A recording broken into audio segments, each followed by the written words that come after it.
Okay, let's dive into this stack of sources today. We've got some historical overviews, biographical stuff, and even one piece looking at the unseen currents around Gerald Ford's presidency.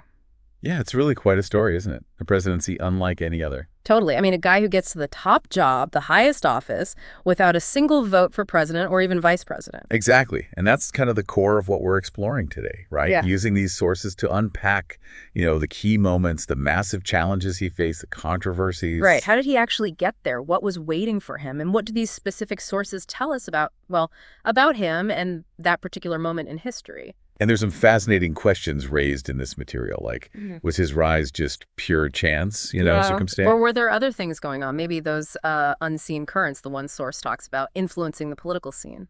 And what about the impact of his big decisions, Hmm. especially the pardon?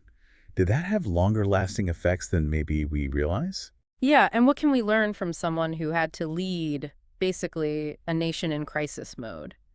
It's a lot to unpack. It really is. Let's get into it. So, okay, his path to the presidency, it's genuinely unprecedented, as the sources emphasize. He takes office August 9th, 1974. And the context is just, well, it's everything. Nixon resigning under the shadow of Watergate, facing almost certain impeachment. Right, and Ford didn't win an election to get there. One source really details this unique route via the 25th Amendment. He was appointed VP after Spiro Agnew resigned, dealing with his own legal problems. Then Nixon goes, and bam, Ford is president. And the sources make a point of saying he's the only person ever to hold both the vice presidency and presidency without being elected to either one. It's pretty wild when you think about it, especially for someone who'd spent, 25 years in the House? Yeah, the biographical details paint that picture. Born Leslie King Jr., name changed when his mother remarried. Gerald Ford Sr. And he was a big football star at Michigan, right? Went to Yale Law, coached a bit there too. He did. And served in the Navy during World War II, became a lieutenant commander. Then back to Grand Rapids, law practice, and into Republican politics. And over those 25 years in the House, the sources consistently say he built this reputation, integrity, openness. Comedy, they call it. Able to work with folks across the aisle. And that reputation, his standing in Congress, seems to be the key reason Nixon picked him after Agnew. Not some big national profile, but respect within the institution. That seems to be the consensus in the material, yeah. So he takes the oath, and the sources capture him saying, I assume the presidency under extraordinary circumstances. This is an hour of history that troubles our minds and hurts our hearts.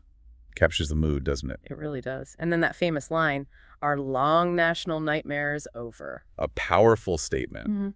But as these historical accounts show, ending one nightmare was really just the start of a whole new set of challenges. Absolutely. The country he took over was, well, the sources say it was in deep trouble.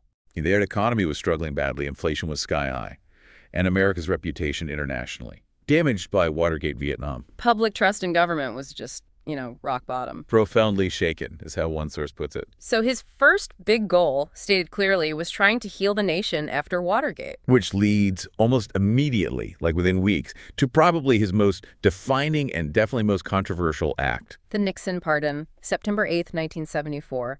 A full pardon for anything Nixon might have done in office. His stated reason, according to Ford himself and the sources, was exactly that. To heal the nation, to move on. But wow, the reaction, the sources jump right on the criticism, the suspicion it caused. Oh, absolutely. People cried foul instantly. Was there a secret deal, a quid pro quo for the presidency itself? That suspicion lingered, didn't it? One analysis, the one talking about unseen currents, it doesn't claim proof, but it raises that question, was it some kind of unspoken pact he felt compelled to fulfill? Right. It acknowledges that that question just hung heavy over the decision. And the public reaction at the time was overwhelmingly negative. It cost him huge political capital right off the bat. So he's dealing with that political firestorm, and at the same time, he's got these massive economic problems. That rampant inflation, the struggling economy hitting everyday people. Which led to his Whip Inflation Now campaign, the win buttons. Yeah, launched in October 74.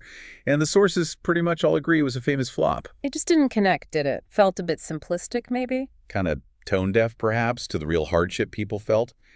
buttons and volunteerism weren't going to fix stagflation. And that unseen currents piece again, it sort of asks, was this just bad PR, or were there bigger global economic forces at play that maybe no simple campaign could have fixed? That's a fair question. It suggests maybe the problems were deeper than just Nixon-era policies lingering. Okay, so Watergate fallout, pardon controversy, economic mess. And then there's Vietnam. The final agonizing chapter played out on his watch. The fall of Saigon, April 75. The sources describe those images, the frantic evacuations from the embassy roof, the chaos. Just heartbreaking scenes. He inherited a lost cause, essentially, but he was the president when the final curtain fell. And those images beamed around the world just added to that national sense of, well, despair and trauma. You pile that on top of Watergate, Yeah. a deeply wounded nation. And something else the sources remind us of, amidst all this huge national drama, is the personal danger he was in. Right. 2 assassination attempts in the same month, September 1975. Squeedy from, then Sarah Jane Moore. It's easy to overlook that with all the policy stuff, but it's a stark reminder of the risks, the immense pressure, especially in such a divided, angry time. Imagine trying to govern with that literally hanging over you. Adds a whole other dimension, doesn't it? Definitely. Okay, so let's talk about his governing style. Sources quote Ford describing himself, his philosophy. Yeah, he saw himself as a moderate in domestic affairs, a conservative in fiscal affairs, and a dyed-in-the-wool internationalist in foreign affairs. And the conservative in fiscal affairs part really showed, didn't it? Especially dealing with a Democratic Congress. Oh, yeah. He used the veto a lot. The sources highlight this, mostly driven by fear of inflation, trying to control spending. He vetoed quite a few non-military spending bills, specifically targeting things he thought would increase the deficit. One source gives that stat. 39 vetoes in just his first 14 months. Wow. And they usually held up. His vetoes were usually sustained, so he had some clout there pushing back on Congress. And what about foreign policy, the internationalist part? Well, the sources indicate he was definitely trying to rebuild American prestige and influence after Vietnam and Cambodia. A key goal mentioned is preventing another war in the Middle East. Right. His administration was involved in diplomacy there, helping broker an interim agreement between Israel and Egypt, using aid as leverage for both sides. And he continued détente with the Soviets. Yes, that policy continued. Sources mention the meeting with Brezhnev and the Vladivostok Accords in late '74, setting new limits on nuclear arms. So continuity there in some ways. And a notable political move, appointing Nelson Rockefeller as his vice president. Which is interesting, right? Rockefeller becomes the second person to become VP under the 25th Amendment. Following Ford himself. Exactly. It just shows how critical that amendment became during that really turbulent period. It wasn't just a theoretical thing anymore. So this whirlwind presidency, how does it wrap up for him? The sources call him the accidental president sometimes. Well, he runs for election in his own right in 1976, but he loses to Jimmy Carter. And the biographical accounts point out he was already weakened within the Republican Party. That primary challenge from Ronald Reagan was serious. It really was. It showed the shifting tides within the party. But despite losing, he did oversee one big unifying moment during his term, didn't he? Absolutely. America's bicentennial in 1976. That was a huge celebration, a moment of national pride and reflection amidst all the turmoil. A brief pause, maybe. A brief pause, yeah. And after leaving office, he and Betty retired to California. And the sources mentioned Betty Ford's very public struggles with addiction and how that courageously led to the founding of the Betty Ford Center. Which is an incredible legacy in its own right, separate from his presidency. Truly lasting. And over the years, you see in the sources, Ford's own presidential legacy started to be reevaluated. How so? More recognition for, perhaps, his quiet decency, his effort, however controversial some moves were, to just restore some sense of normalcy, some trust, after the absolute chaos of Watergate. That quote from Jimmy Carter when he took office is pretty telling, isn't it? It really is. Carter saying, "For myself and for our nation, I want to thank my predecessor for all he has done to heal our land." Coming from his opponent, the man who beat him, that says a lot about the difficulty of the job Ford had. That bipartisan acknowledgement, yeah, it speaks volumes. Gerald Ford passed away December 26, 2006. He was 93. So, reflecting on all these sources, we've covered this incredible, unprecedented path to power. The huge crises he immediately faced, Watergate's shadow, the pardon uproar, the tanking economy, Vietnam's end. The personal threats, too.